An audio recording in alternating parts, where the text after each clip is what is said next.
بسم اللہ الرحمن الرحیم۔ السلام علیکم دوستو، ایک سوال سوچو، جب اس دنیا کا آخری محرم آئے گا اس وقت دنیا کیسی ہوگی؟ کیا نشانیاں ہوں گی؟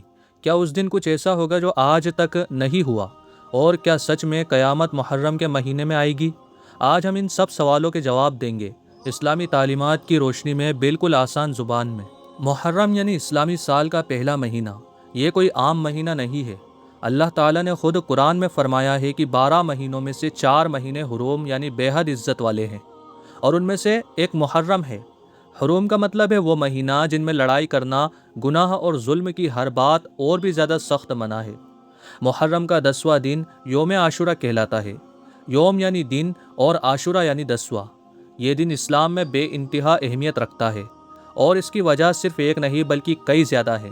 ہمارے نبی صلی اللہ علیہ وسلم یعنی اللہ کے آخری پیغمبر نے فرمایا کہ عاشورے کا دن بڑے بڑے واقعات کا گواہ رہا ہے۔ روایت میں آتا ہے کہ اسی دن اللہ تعالیٰ نے زمین اور آسمان کو پیدا کیا۔ اسی دن حضرت آدم علیہ السلام کو پیدا کیا۔ اسی دن حضرت آدم علیہ السلام کی توبہ قبول ہوئی۔ توبہ یعنی معافی مانگنا۔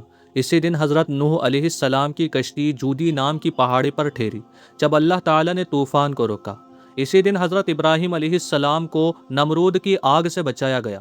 اسی دن حضرت موسیٰ علیہ السلام اور ان کی قوم بنی اسرائیل کو فرعون کے ظلم سے نجات ملی، اور اللہ تعالیٰ نے دریا کو یعنی کہ سمندر کو 2 حصوں میں چیر دیا تھا۔ اور روایت یہ بھی ہے کہ اسی دن حضرت عیسیٰ علیہ السلام کو آسمان پر اٹھایا گیا اور حضرت یوسف علیہ السلام کو گہرے کنویں سے نکالا گیا۔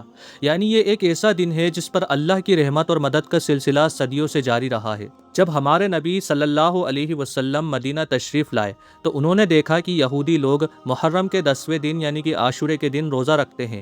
آپ صلی اللہ علیہ وسلم نے یہودیوں سے پوچھا کہ یہ روزہ کیوں رکھتے ہو؟ تو انہوں نے کہا کہ یہ وہ دن ہے جس دن اللہ تعالیٰ نے حضرت موسیٰ کو اور ان کی قوم کو فرعون سے بچایا تھا، تو ہم شکریہ میں روزہ رکھتے ہیں۔ اس پر ہمارے نبی صلی اللہ علیہ وسلم نے فرمایا، ہم موسیٰ کے زیادہ قریب ہیں، یعنی کہ یہودیوں سے زیادہ ہم موسیٰ علیہ السلام کو مانتے ہیں اور ان کی شریعت پر عمل کرتے ہیں۔ اور آپ صلی اللہ علیہ وسلم نے خود بھی روزہ رکھا اور صحابہ یعنی آپ کے ساتھیوں کو بھی حکم دیا۔ یہ بات صحیح بخاری اور صحیح مسلم دونوں میں ہے۔ یہودیوں کے یہاں یہ دن یوم کپر سے جڑا تھا۔ یوم کپر یعنی معافی کا دن، جو ان کے کیلنڈر میں ہوتا تھا۔ اسلام میں روزہ رکھنے کا حکم بطور شکر یعنی احسان مندی کے آیا، نہ بطور ماتم کے۔ نبی صلی اللہ علیہ وسلم کے فرمان اور علماء کی تعلیمات کی روشنی میں یعنی کہ دین کے جانکاروں کے بتائے ہوئے اصول کے مطابق عاشورے کے دن کچھ چیزیں بالکل غلط ہیں۔ پہلی غلطی ماتم کرنا، چھاتی پیٹنا، زنجیریں مارنا یا خود کو تکلیف دینا، یہ اسلام میں سخت منع ہے۔ ہمارے نبی صلی اللہ علیہ وسلم نے صاف فرمایا، وہ ہم میں سے نہیں جو گال پیٹے، گریبان چاک کرے اور جاہلیت کی باتیں کرے۔ جاہلیت یعنی اسلام سے پہلے کی اندھیری سوچ۔ دوسری غلطی، اس دن کو صرف گھر میں بند ہو کر رونے کا دن سمجھنا۔ یہ دن غم کا نہیں بلکہ شکر اور عبادت کا دن ہے۔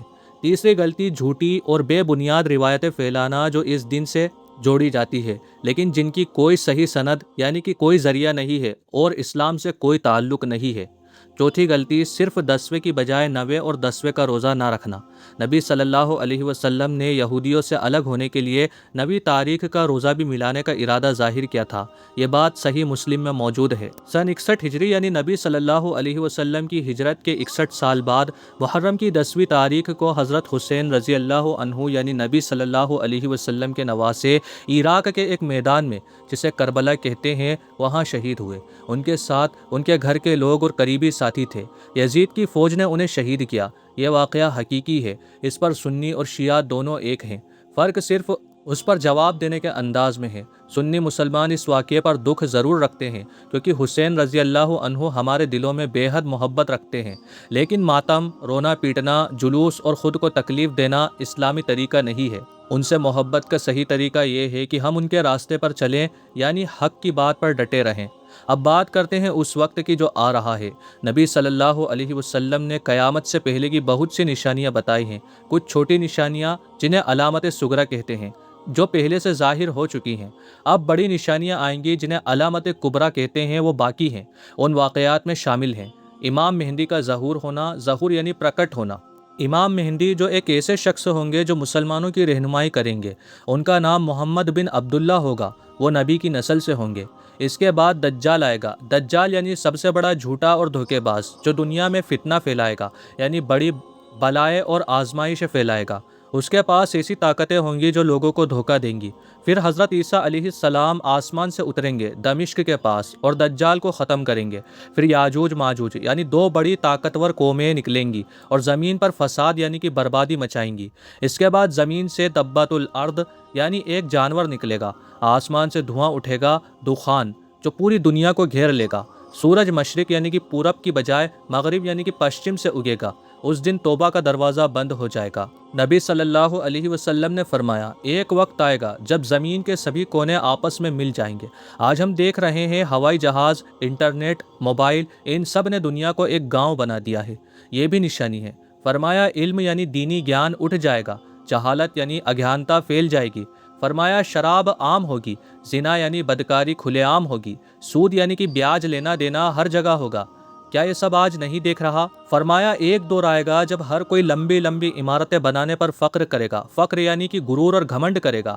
آج دبئی، چائنا، امریکہ میں آسمان چھوتی بلڈنگیں اسی کی مثال ہے۔